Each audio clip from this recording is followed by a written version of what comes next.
Makhluk itu mengerikan, berbulu hitam, wajah dan kulitnya hitam menghijau. Lidahnya menjulur tak hanya satu, ada 5 lidah. Giginya itu kecil namun lancip tak beraturan.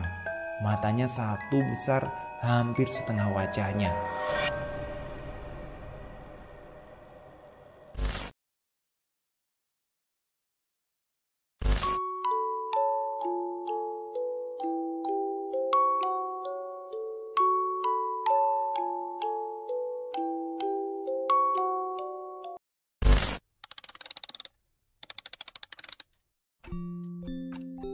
Mereka mengincar bayi-bayiku. Tulisan ini ditulis oleh @ayuika. Linknya ada di deskripsi. Buat teman-teman, tolong di follow ya. Terima kasih buat Ika Ayu yang udah ngizinin saya untuk bacakan tweet ini. Cerita ini berasal dari temanku.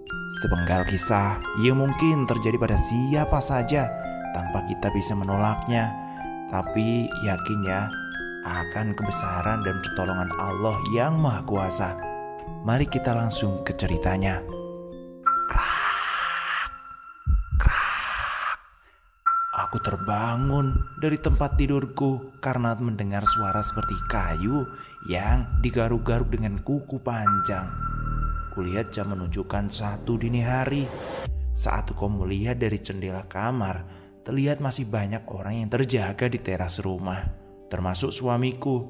Ya, esok adalah hari Mitoni, 7 bulan kandungan dalam perutku. Jadi memang sudah sewajarnya jika malam ini banyak saudara dan tetangga yang datang untuk membantu atau sekedar berbincang. Kok udah bangun, Dok? Masih jam segini loh ini. Segera tidur dan istirahat ya, biar besok terlihat segar begitu. Suara ibu mertua mengagetkanku yang saat itu masuk ke dalam kamar untuk meletakkan bak besar berisi buah-buahan. Ada pisang, kelapa dan makanan lainnya. Di sini hal tersebut memang sudah biasa. Mereka meletakkan makanan untuk sandingan atau makanan untuk mereka. Meskipun aku sudah bicara kepada suamiku, tapi apalah daya, aku dan suamiku tidak bisa apa-apa karena keluarga suamiku masih memegang teguh adat istiadat dan budaya nenek moyang yang termasuk Mitoni kali ini. Enggak Bu, iya, saya ini tadi mau ke belakang ambil minum, jawabku sekenanya. Aku tidak mau menceritakan yang kudengar barusan, toh mungkin itu hanya salah dengar atau suara bapak-bapak yang sedang melekan tadi di luar, pikirku. Sambil berjalan keluar kamar, ibu mertuaku mengatakan, "Oh, ya sudah, Dok.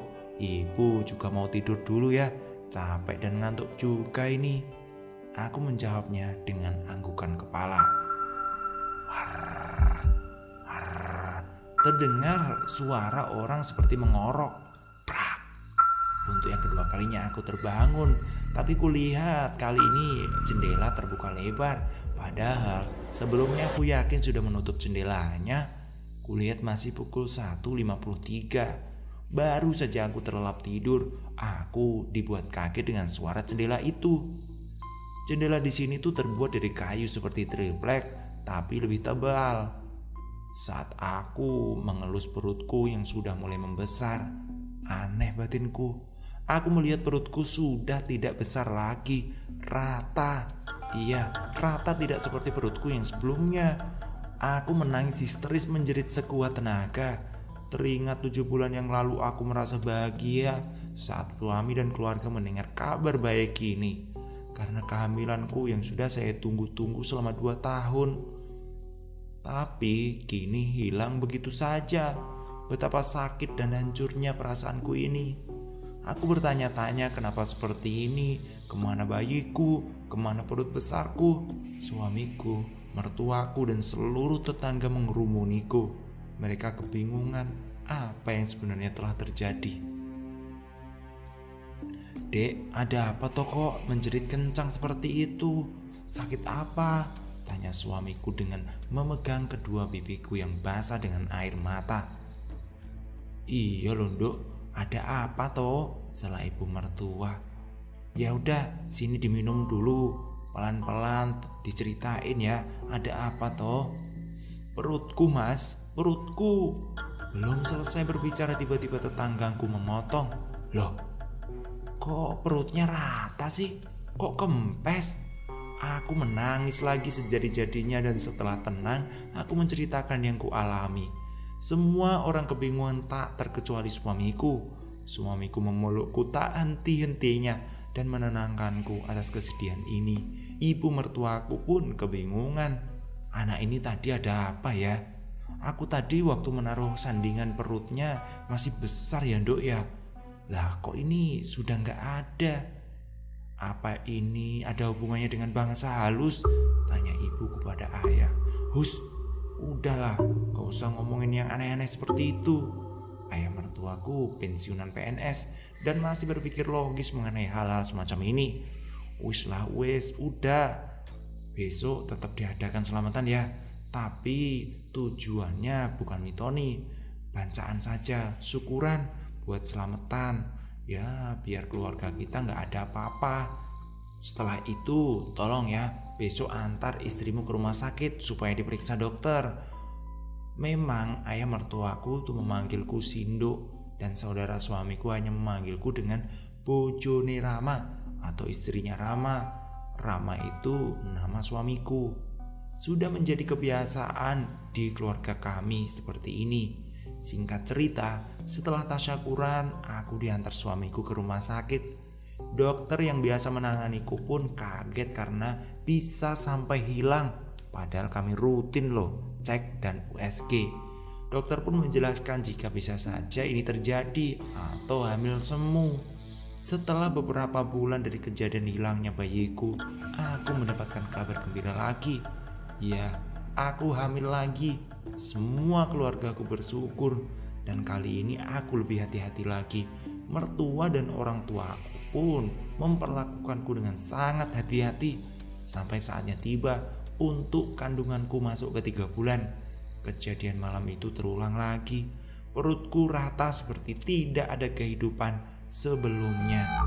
Dan kejadian ini sudah menyebar di seluruh pelosok desa. 1 tahun berlalu, aku dan suami merencanakan kehamilanku lagi. Begitu aku hamil, aku selalu berdoa dan mendekatkan diri pada Allah agar aku dan bayiku dilindungi. Seperti yang sudah kalian duga, ya, bayiku hilang untuk ketiga kalinya di jam yang sama, di hari yang sama, antara jam 1 sampai jam 2 dini hari. Aku ingat benar waktu pertama kali bayiku hilang itu hari Kamis. Bayi kedua juga hari Kamis, dan yang ketiga ini juga hari Kamis. Kali ini memasuki usia 5 bulan kandunganku. Kalau diruntun lagi, saat kehilangan ini, semua usia kehamilanku di bulan ganjil. Pertama 7 bulan, yang kedua 3 bulan, dan yang ini 5 bulan. Sedih aku memikirkannya. Anehnya dari semua kehamilanku, waktu di USG janin tersebut nampak. Berarti ada janin dalam perutku kan? Berbeda dengan hamil semu, yang memang ciri-ciri orang hamil semu itu tidak ada janin dalam perutnya. Aku mulai berpikir ini ada yang tidak beres. Tapi apa ya? Sekali lagi dalam keluarga suamiku memang tidak terlalu menghubung-hubungkan kejadian itu kepada hal mistis. Karena seperti yang sudah kubilang sebelumnya, ayah mertuaku itu selalu berpikir logis. Memang budaya dan adat istiadat masih kental, tapi tidak terlalu mengarah kepada hal mistis saja. Pagi itu aku keluar untuk sekedar menghirup udara segar di pagi hari. Sudah banyak orang yang berlalu lalang untuk ke sawah, bekerja, bahkan belanja ke tukang sayur. Nak Rama, jalan-jalan sendirian saja, sapa tetanggaku. Iya bude, jalan-jalan cari udara segar. Bosen loh di rumah terus, jawabku dengan senyuman. Saat aku melintas di depan sebuah rumah besar bercat biru, entah kenapa tiba-tiba aku merasa tidak enak. Dadaku terasa sesak seperti berada di keramaian. Oh, Dek Rama, sedang apa Dek? Aku tertunduk lemas di depan gerbang sebuah rumah hingga tuan rumah menegurku. Kulihat wanita separuh baya memakai daster warna kuning corak merah dengan perutnya yang membesar. Aku ingat dia. Dia adalah Bu Sandi, istri dari Pak Sandi. Tentunya Pak Sandi adalah teman ayah mertuaku saat bekerja di sebuah instansi. Umur Pak Sandi sekitar 55 tahun, sementara ayah mertuaku sudah 63 tahun. Oh iya Bu Sandi, saya tadi kan jalan-jalan dan kecapean. Saya putuskan untuk duduk di sini sebentar. Ini saya mau melanjutin perjalanan lagi ya Bu. Maaf ya, jawabku sambil terbata-bata karena bingung. Iya gak apa-apa, gak masalah kok Dek. Adik mau mampir sebentar, sambilkan minum. Tunggu di sini ya. Belum sempat aku menjawab, Bu Sandi langsung ke dalam rumahnya. Dadaku masih sesak, tapi aku sudah bisa berdiri. Sini Dek, sini, duduk di sini, teriak Bu Sandi yang berada di teras dengan membawa segelas air putih. Aku duduk di depan Bu Sandi. Bu Sandi tersenyum ramah sambil bercerita betapa kerasannya di desa ini. Pak Sandi keluarganya memang pendatang, baru 5 tahun di desa ini, yang sebelumnya mereka dari kota. Dan ketika aku bertanya mengenai kehamilannya, Bu Sandi terlihat seperti orang yang tidak nyaman. Wajahnya berubah seketika, yang tadinya ramah menjadi sangat tegang. Sambil menyeringai, Bu Sandi berkata, "Semoga kamu ketularan saya ya. Saya dengar kamu habis keguguran kan? Sudah ketiga kalinya," ketus Bu Sandi tanpa menatapku lagi. "Amin Bu, amin. Terima kasih buat doanya. Semoga sehat selalu ya Bu. Ngomong-ngomong, berapa usia kehamilan ibu?" Aku masih penasaran, entah kenapa aku berpikir kalau kejadian ini ada hubungannya denganku. Padahal aku tak punya bukti untuk menuduh Bu Sandi. 5 bulan nak, jawabnya semakin ketus. Aneh, harusnya saat orang hamil ditanya tentang kehamilan, mereka pasti antusias dan senang berbagi cerita. Tapi ini kok berbeda. Bu Sandi malah terkesan tidak nyaman membicarakan hal apapun tentang kehamilannya kepadaku. Dadaku yang terasa masih sesak, bahkan semakin sakit. Kuputuskan untuk meninggalkan rumah Bu Sandi dan bergegas pamit. Setelah berjalan cukup jauh, dadaku sudah tidak sesak lagi, bahkan seolah tidak pernah sesak atau sakit sedikit pun. Aku segera berjalan pulang. Aku takut orang rumah mencariku. 3 hamil dan hilang membuatku tertekan dan trauma. Tapi suamiku selalu mendukung dan menyemangatiku. Akhirnya aku memutuskan untuk hamil lagi. Hamil kali ini Pak Deku datang. Beliau memang satu desa dengan keluarga suamiku. Tapi beberapa tahun terakhir beliau ditugaskan ke Pulau K untuk mengurus dan mengelola perkebunan. Dok, budemu sudah cerita banyak tentangmu. Cerita semua tentang hamil yang kamu alami. Ini, bawalah, simpanlah. Tapi ingat ya, jangan sampai dibawa ke kamar mandi. Ingat itu ya Dok. Tanpa bertanya, aku hanya mengangguk karena aku tahu Pak D adalah tipe orang yang enggan ditanya. Ketika ia tak menjelaskan, berarti ia memang tak perlu memberitahu. Pamanku seorang pelaku spiritual yang menganut ilmu putih. Sambil berdiri membelakangiku, Pak D berkata, "Nanti jika sudah waktunya, kamu pasti tahu sendiri Dok." Meskipun usia 3 bulan aku mengandung, Pak D datang lagi. "Nanti kalau ada suara aneh-aneh, diam. Jangan bangun. Aku dan suamimu akan menjaga di depan. Paham?" Cerita ini diambil alih oleh suamiku. Jadi sekarang aku adalah suami. Sholawat dan istighfar, jangan sampai pikiranmu kosong ya nak. Aku mengangguk dan mulai berzikir di dalam hati. Kami duduk di pondokan samping rumah, di mana pondokan tersebut bisa terlihat dari jendela kamar, di mana istriku tidur.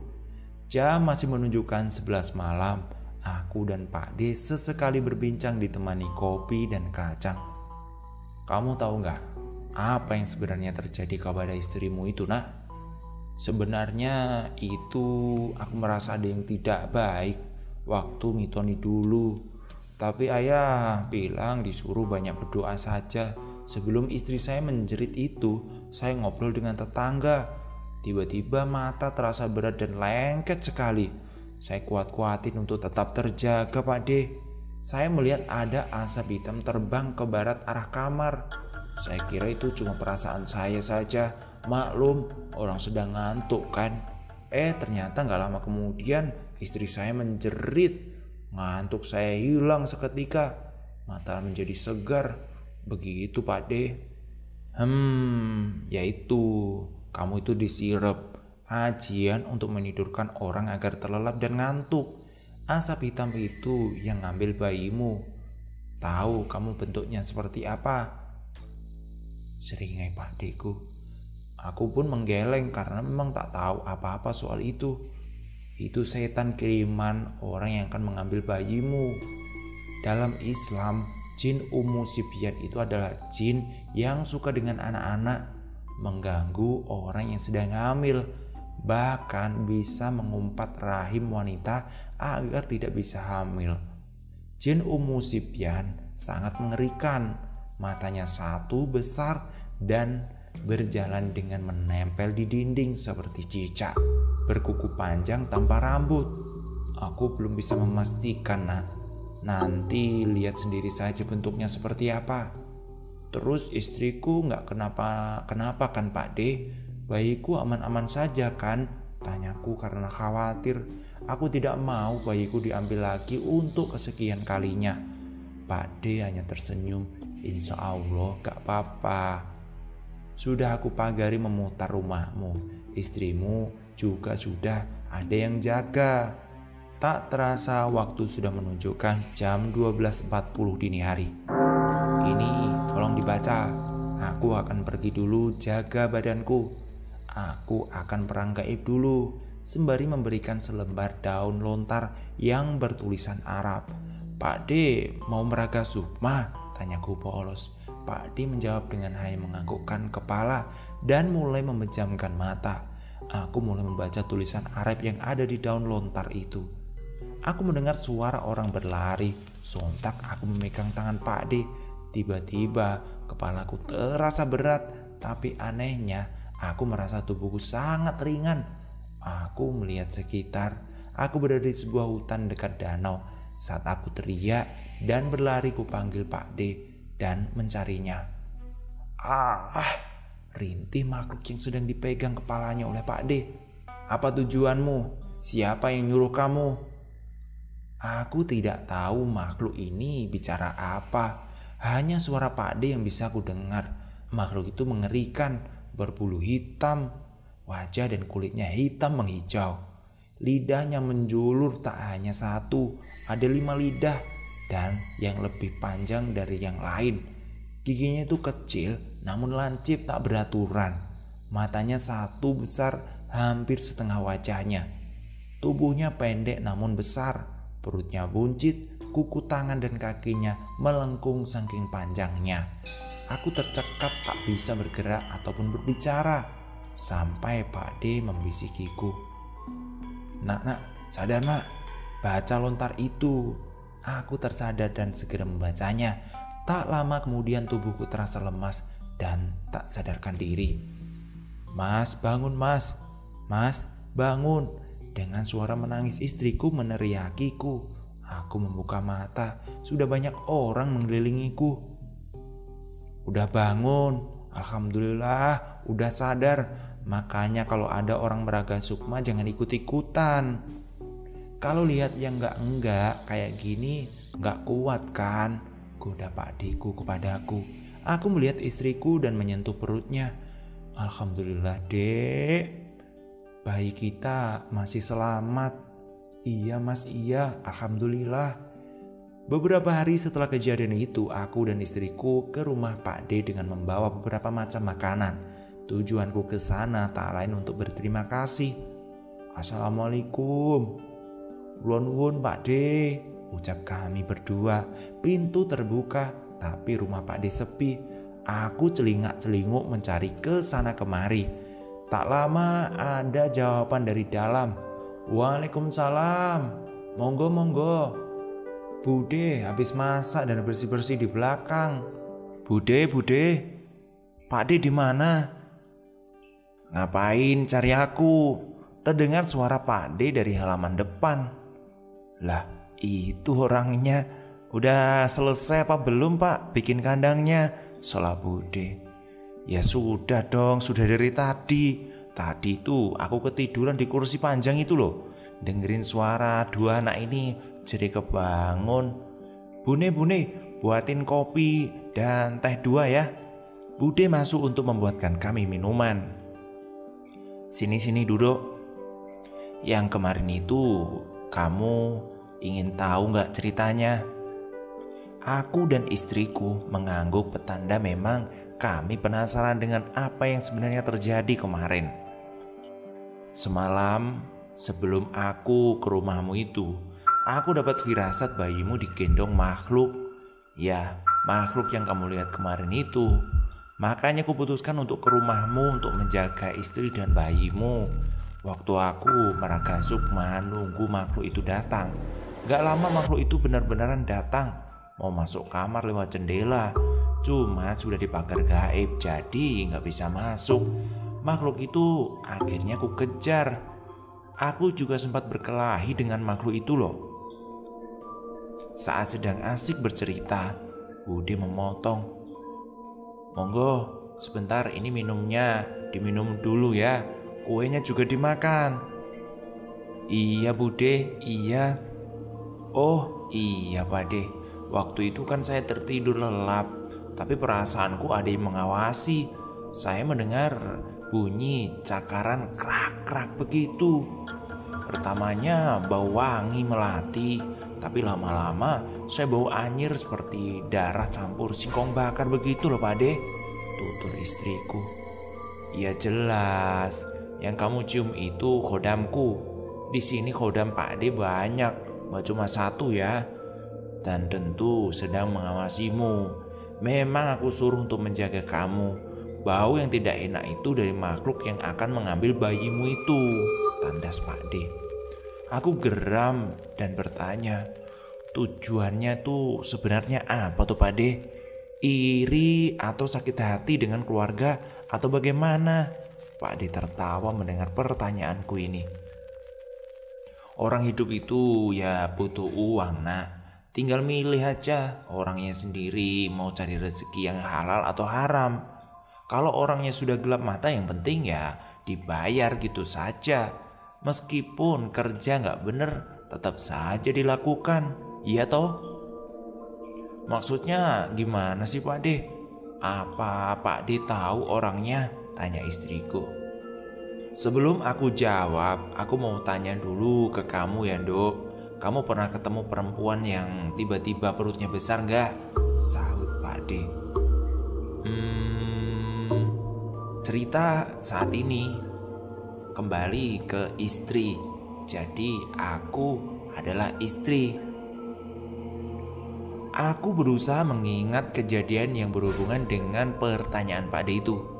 5 bulan yang lalu saat aku bertemu dengan Bu Sandi. Dok, dari mana? Ibu nyari katanya jalan-jalan deket sini. Lah kok sudah siang baru kembali? Lama sekali. Khawatir ibu mertuaku sambil mengambilku air putih. Aku merasa bersalah dengan apa yang aku perbuat dan tentu menjelaskan kejadian yang aku alami barusan. Begini loh Bu kejadiannya. Maaf ya Bu, sudah membuat ibu khawatir. Saya benar-benar minta maaf. Wajar saja mertuaku sangat khawatir saat itu karena pagi itu adalah baru 2 hari aku kehilangan bayi ketigaku. Ya sudah, gak apa-apa Dok. Yang penting kamu baik-baik aja kan. Bentar ya, katamu Bu Sandi hamil. Bener? Sejak kapan sih Dok? Kan aku ketemu seminggu yang lalu perutnya masih rata-rata saja. Gak hamil loh Dok. Lah umurnya saja sudah tua loh Dok itu, kata ibu mertuaku. Tapi Bu Sandi tadi bilang kalau sudah 5 bulan Bu, belaku. Sambil melotot ibu mertuaku mengatakan, enggak Dok, enggak mungkin. Masa hamil kok secepat itu? Ya sudah, sana tanya sama Mbak Sum. Aku mau ketemu Bu Sandi dulu. Apa kena santet ya Bu Sandi? Sampai besar gitu perutnya. Dengan berteriak, ibu mertuaku memanggil Mbak Sum. Mbak Sum, Mbak Sum, sini Mbak Sum. Mbak Sum itu adalah buruh cuci di rumah mertuaku. Ada apa sih kok ribut-ribut begini? Tanya ayah mertuaku yang baru saja datang dari sawahnya. Sejak pensiun, ayah menghabiskan waktunya di sawah untuk menambah kegiatan. Tentu agar tidak berdiam diri di rumah. Beliau menanam kacang, jagung, nangka, dan lain-lain. Ya, sesuai seperti petani-petani pada umumnya lah. Iya Bude, iya, ada apa? Jawab Mbak Sum tergopoh-gopoh sambil membawa baju-baju kering yang baru saja diangkat dari jemuran.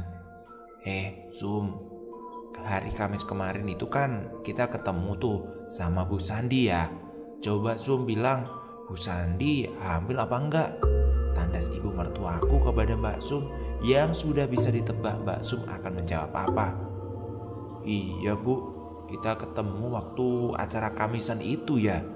Iya, emang gak hamil kok, jawab Mbak Sum dengan yakin. Nah, kalau begitu Bu Sandi itu kena santet. Bu Sandi itu belum selesai ibu bicara, tiba-tiba ayah memotong. Sudah, jangan diteruskan. Kalau emang Bu Sandi hamil, alhamdulillah kan. Yang diminta diijabah sama Allah. Lagian kan ada suaminya, terus apa masalahnya kan? Dengan nada lantang ibu menjawab, ya masalah lah. Bu Sandi seminggu kemarin belum hamil, terus baru saja ketemu Sindo ini yang perutnya besar hamil 5 bulan loh Pak Ayah pun terlihat kaget saat itu mencerna kata-kata ibu yang tidak masuk akal itu. Mbak Sum pun berkata lirih yang tidak ayah dan ibu dengar. Janin pindah itu. Aku menatap Mbak Sum dan mulai memikirkan perkataannya. Bagaimana bisa janin bisa pindah ke perut orang lain? Apa itu bayiku ya? Meskipun dalam hati terasa tidak rela karena kehilangan bayiku, setidaknya aku merasa lega jika bayiku masih hidup, meskipun berganti rahim kepada orang lain. Setidaknya kelak jika dia lahir dan dewasa, aku tahu dan bisa melihat dia beranjak dewasa. Tapi apa iya sejahat itu si Bu Sandi? Setega itukah Bu Sandi merampas hak orang lain? Lalu kemana janinku sebelumnya ya? Kembali lagi ke rumah Pak D dan tetap sudut pandang aku sebagai istri ya. Dengan senyum lebarnya Pak D mengatakan Bu Sandi gak peduli. Gak peduli bayi siapa yang akan dipindahkan di perutnya. Tapi dalangnya sudah kurang ajar. Berani-beraninya mengusik saudaraku. Dalang ini yang harus dimusnahkan agar tidak banyak lagi yang jadi korban. Wajah Pak D berubah menjadi sangat marah saat itu. Jadi gimana ini Pak D? Pak D tahu gak siapa dalangnya? Tanya suamiku. Pak D hanya mengangguk kemudian menatap suamiku dengan dalam. Nanti 5 bulanan istrimu akan aku selesaikan semuanya, tandas Pak D. Beberapa bulan telah berlalu, saat yang dinantikan pun tiba. Suamiku, Mas Rama, sudah menceritakan semua yang terjadi kepada seluruh keluarga sepulang dari rumah Pak D waktu itu. Mau tak mau, ayah mertuaku juga menerima cerita ini. Semua keluarga berkumpul termasuk orang tuaku. Kami semua duduk lesehan menggelar tikar. Pak D memberikan sebuah kantung berwarna emas, kemudian memberikannya kepada suamiku. Nah, ini taburkan mengelilingi rumah ya. Kalau menaburkan sambil berdoa dan berzikir, taburkan dari titik awal sampai tersambung dan jangan sampai terputus ya. Iya Pak D, iya. Saat ini saya jadi suami ya. Cerita dari sudut pandang suami. Saat aku membuka kantong berwarna emas tersebut, aku mulai berdoa dalam hati. agar Allah senantiasa memberikan perlindungan kepada kami sekeluarga. Oh, ini garam toh. Tak kirain apa, batinku. Saat sudah berada di belakang rumah, aku dibuat kaget dengan suara. Suaranya seperti orang sedang mengorok. Tiba-tiba aku mendengar suara Pak D. Doa dan zikir jangan putus, Le, ya. Aku berdoa dan melanjutkan tugas dari Pak D itu. Setelah sampai di titik awal aku menaburkan, aku dikagetkan dengan cahaya. Rumahku terlihat bercahaya. Aku takjub dibuatnya. Garamnya sudah aku doakan. Itu bukan garam biasa. Aku hanya menganggukkan kepala, ucap Pak D. Aku hanya menganggukkan kepala karena tidak bisa berkata-kata apa. Melihat rumahku terasa lebih nyaman dan indah. Rumah ini kalau dilihat orang biasa kelihatan dingin dan nyaman. Tapi kalau dilihat orang yang punya ilmu, terlihat ada sinar. Beda kalau yang melihat itu setan jahat. Melihat rumahmu ini takut dikira istana ratu, raja yang hebat. Lanjut Pak D. Kami semua para lelaki berada di luar, saling berbincang setelah diadakan pengajian sejam yang lalu. Jam sudah menunjukkan 22 malam. Tapi suasana terasa mencekam. Tidak ada suara binatang malam itu. Angin pun terasa enggan untuk berhembus. Hawa dingin menusuk tulang. Kami semua terdiam merasakan hal ini. Silakan masuk ke dalam rumah semuanya. Nak, istrimu tolong dijaga ya. Jangan lupa tetap berdoa dan zikir, pinta Pak D kepadaku. Pak Yanto, saya minta tolong ya Pak Yanto. Bapak jaga para perempuan. Dek Dayat, kamu ikut aku ya, temani aku. Lanjut Pak D. Saat di dalam rumah, ayahku memimpin. Sudah, mari kita berdoa bersama-sama ya. Semoga lancar dan selamat semuanya. Mas, saya takut, manja istriku kepadaku. Sudah, tidak perlu takut dek, kan ada Allah. Mari kita berdoa bersama-sama ya dek, jawabku lembut.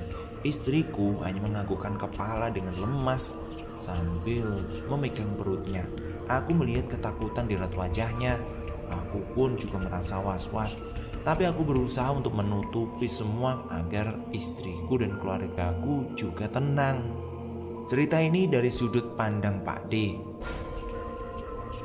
Aku mulai memejamkan mata dan merapalkan doa-doa untuk memanggil semua kodamku. Aku tahu siapa yang akan aku hadapi malam ini. Dia adalah teman seperguruanku dulu. Sayangnya, dia lebih memilih ilmu hitam dan berbuat kejahatan. Selama ini aku berdiam diri karena memang itu bukan urusanku. Tapi kali ini tak bisa didiamkan karena keponakanku yang aku anggap seperti anakku sendiri yang telah dia ganggu. Cuy, damar. Rupanya kamu tuh yang menggagalkan kirimanku itu.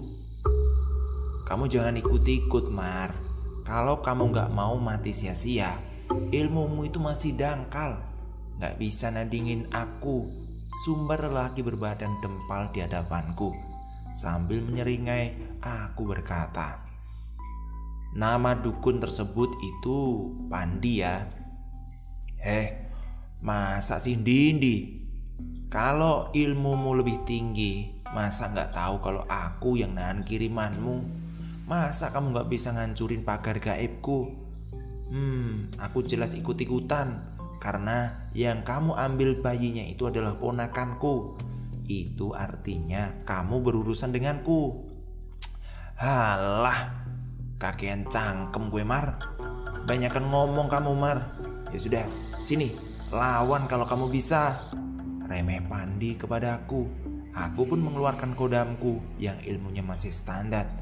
Dek Dayat tetap baca doa ya, seperti apa yang saya ajarkan.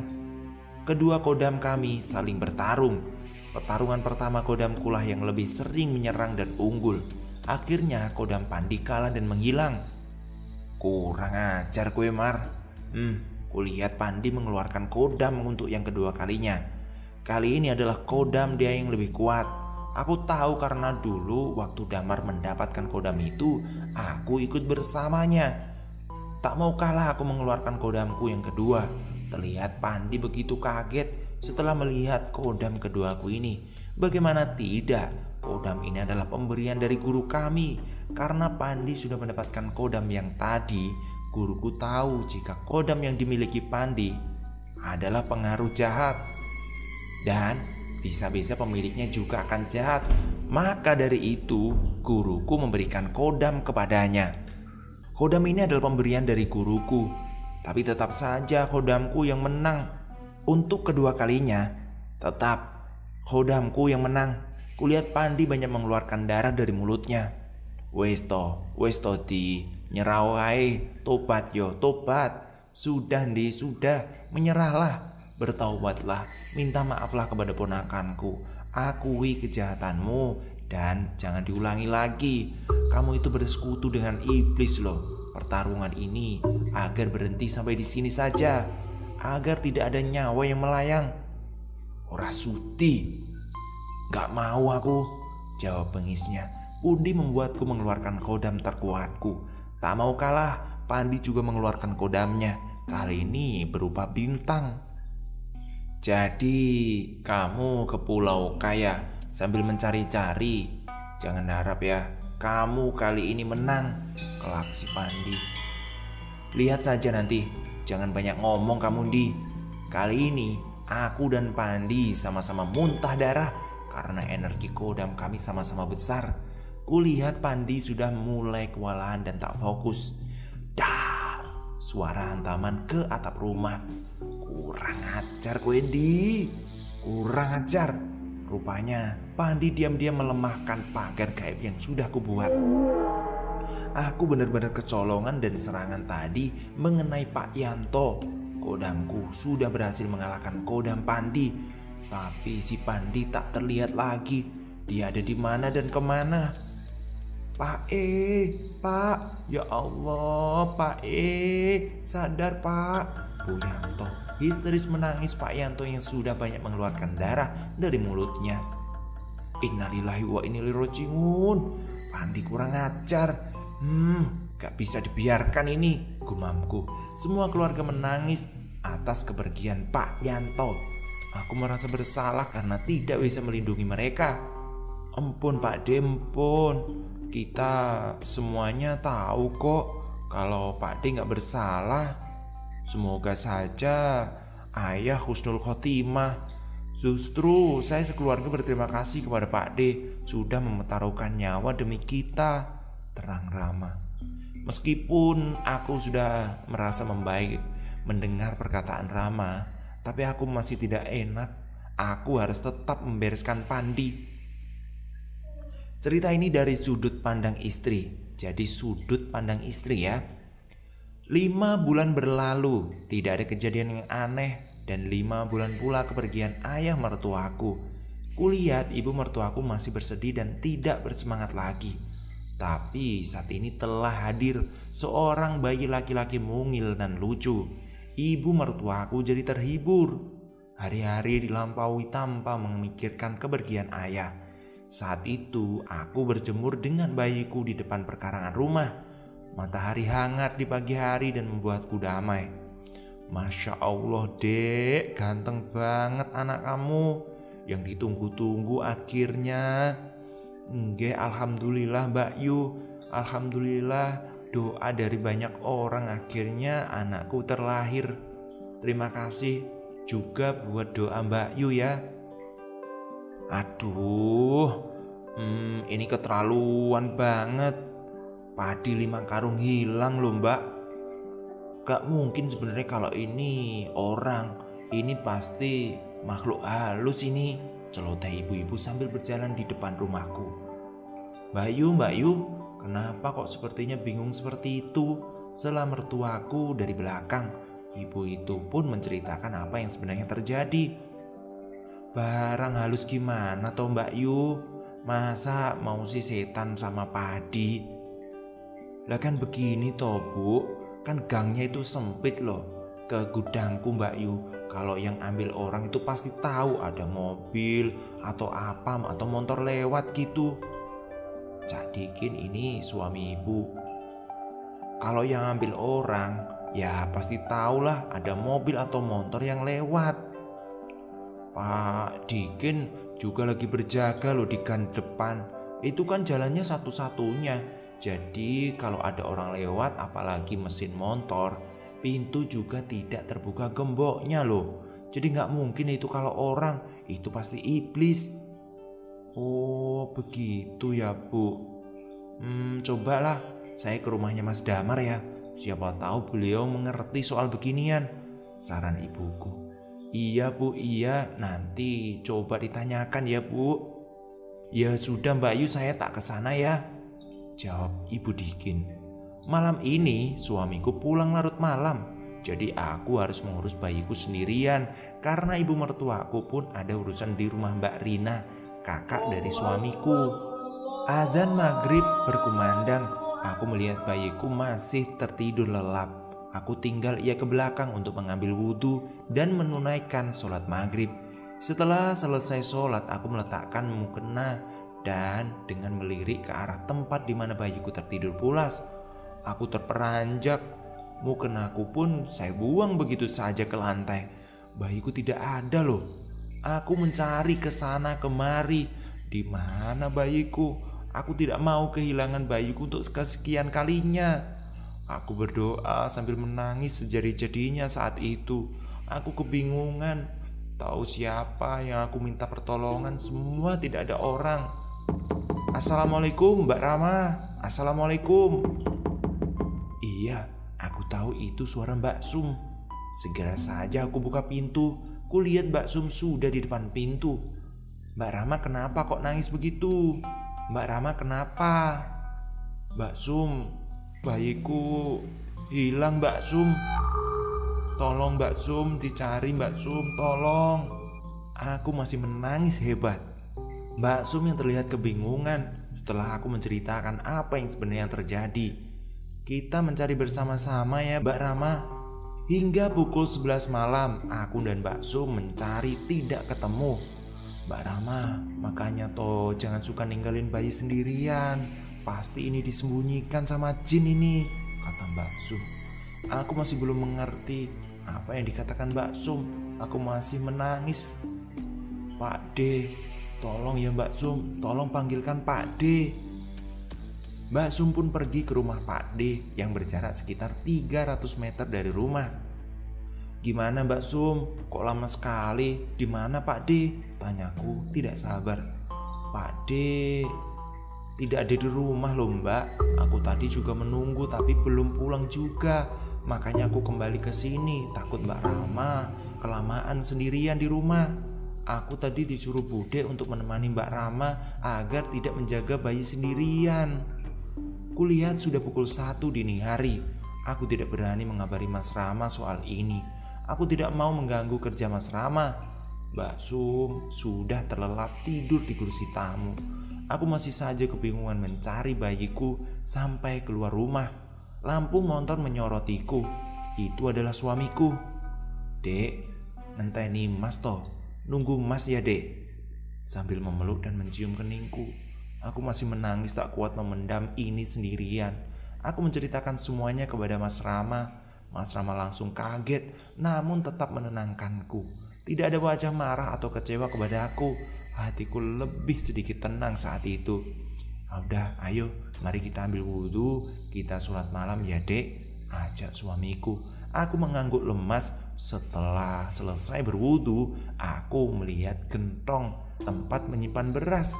Entah kenapa aku tertarik dengan gentong itu. Udah dulu ya ceritanya. Besok kita lanjutin lagi. Terima kasih yang udah dengerin cerita ini. Terima kasih buat Ika Ayu yang udah ngizinin cerita ini saya baca. Terima kasih buat semuanya. Sampai jumpa.